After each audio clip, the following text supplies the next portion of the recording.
Hello everyone, मेरा नाम है राहुल।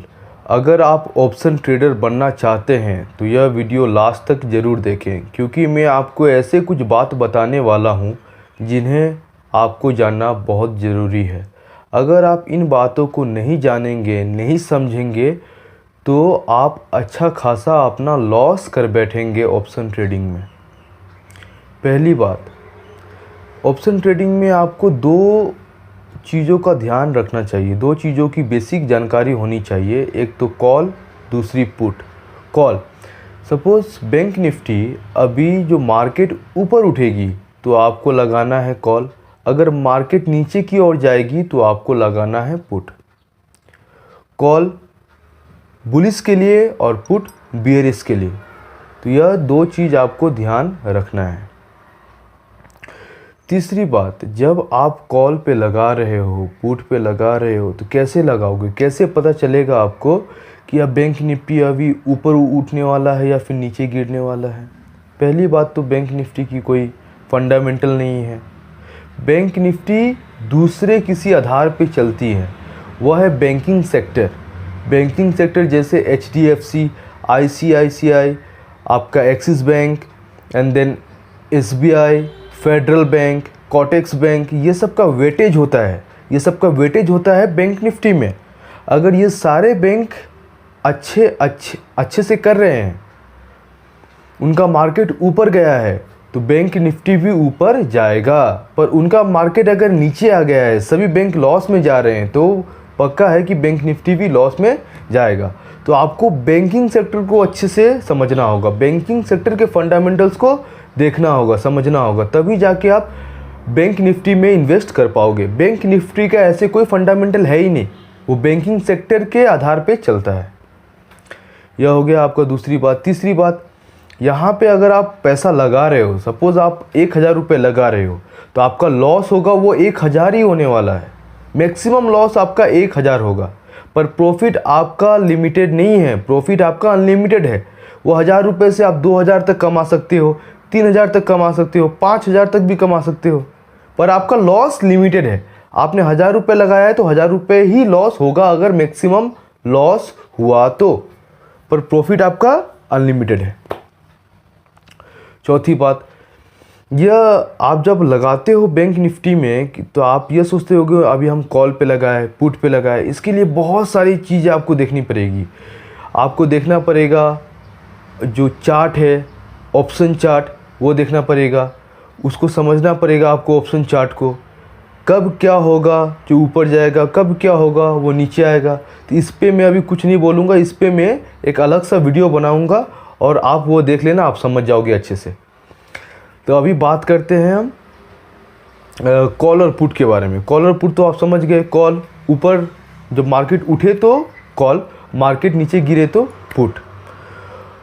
अब हो गया आपका चौथा टाइम जैसे जैसे गुजरता है, जैसे जैसे गुजरता है और एक्सपायरी डेट के सामने आता है, आपका जो कॉल का प्रीमियम होता है, पुट का जो प्रीमियम होता है, वो बहुत ही नीचे गिर जाता है और शाम तक आपका 0 रुपीज़ भी हो जाता है। जो उसका प्राइस है, जो प्रीमियम है, वो 0 रुपीज़ तक भी आ जाता है। तो आपका जो वैलिडिटी है या बैंक निफ्टी का, वो स्टार्ट होता है फ्राइडे को, और बैंक निफ्टी का जो वैलिडिटी है वो ख़त्म होता है थर्सडे को। फ्राइडे स्टार्ट होता है और थर्सडे को ख़त्म होता है। और जैसे जैसे ये मंडे, ट्यूसडे, वेडनेसडे, थर्सडे, जैसे जैसे ये आगे बढ़ेगा, प्रीमियम वैसे वैसे कम होते चले जाएगा। ये समझ में आ गया आपको। दूसरा है आपका in the money, out the money and on the money. जब आपका सपोज़ आपका स्पॉट प्राइस है 36,000, आप लगा रहे हो 36,500, वो हो गया आउट द मनी। अगर आप लगा रहे हो 36,000 पे ही, वो हो गया ऑन द मनी।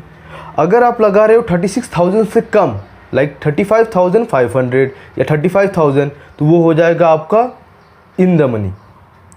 इन तीनों चीज़ों के बारे में आपको अच्छे से पता करना, इन तीनों चीज़ों को आपको अच्छे से समझना है। और दूसरी बात, जब आप कॉल पे पैसे लगा रहे हो, पुट पे पैसे लगा रहे हो, तो ज़्यादा डिस्टेंस ना रखें तो अच्छा होगा। सपोज़ आपका स्पॉट प्राइस है 36,000, तो आप 36,300, 36,400, 36,500 तक लगा सकते हो। बहुत लोग क्या करते हैं 38,000 लगा देते हैं, 39,000। तो उसमें क्या होता है, उनका प्रीमियम बहुत कम होता है। तो अगर उनका प्रीमियम कम है तो आपका प्रॉफिट भी बहुत कम होगा, और हो सकता है कि आपका प्रॉफिट ही ना हो। तो आपको क्या है कि आपको जितना सामने हो उसमें लगाना चाहिए। भले उसका प्रीमियम ज़्यादा हो पर आपका प्रॉफिट होगा, चांसेस होता है प्रॉफिट होने का। इसका आपको ध्यान देना है। और दूसरी बात, जब आप नए मार्केट में आते हो तो सबका हैसियत अलग अलग होता है। हमारा हैसियत अलग अलग होता है, सबका हैसियत एक समान नहीं होता। तो आप जितना भी अमाउंट लगाते हो कॉल में या फिर पुट में, उसी हिसाब से जितना भी आपका प्रॉफिट हो आपको लेके निकल जाना चाहिए। अगर आप प्रॉफिट लेके नहीं निकलते तो मार्केट आपको पैसे लेके जाने भी नहीं देगा। जो मार्केट है वो आपको पैसे लेके जाने भी नहीं देगा। तो आपको दूसरों से इन्फ्लुएंस नहीं होना है कि उनका प्रॉफिट हो गया आपका 10,000, 20,000, 30,000, तो मुझे भी उतना प्रॉफिट चाहिए।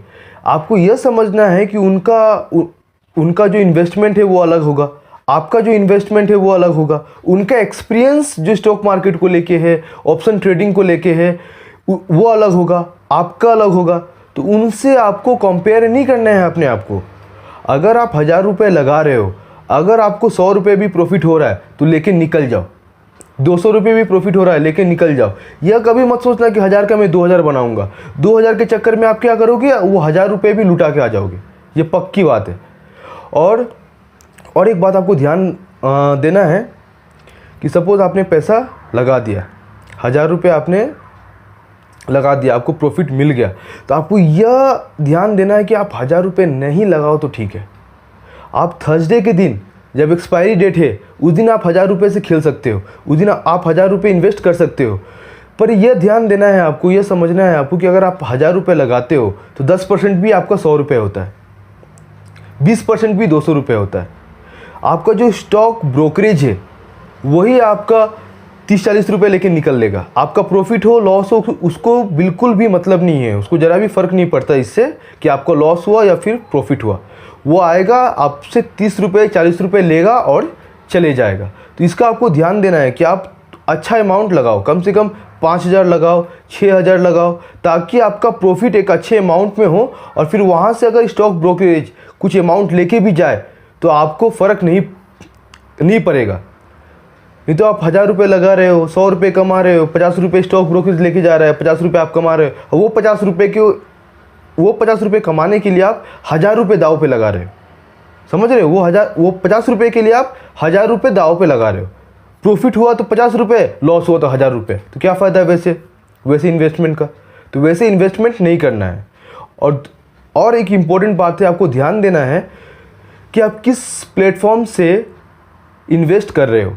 अपस्टॉक, जीरोधा, ऐसे बहुत सारे प्लेटफॉर्म है जहां से आप इन्वेस्ट कर सकते हो। तो आपको यह ध्यान देना है कि किनका स्टॉक ब्रोकरेज बहुत कम है, वह प्लेटफॉर्म आपको यूज़ करना है इन्वेस्टमेंट के लिए।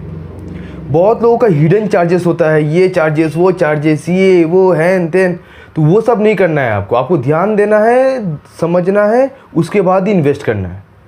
बाकी मैं चार्ट के ऊपर, प्रीमियम के ऊपर नेक्स्ट वीडियो बनाऊंगा, उस वीडियो को देखो, आपको अच्छे से समझ में आ जाएगा। अगर यह वीडियो आपको अच्छा लगा हो तो लाइक एंड सब्सक्राइब कीजिए। धन्यवाद।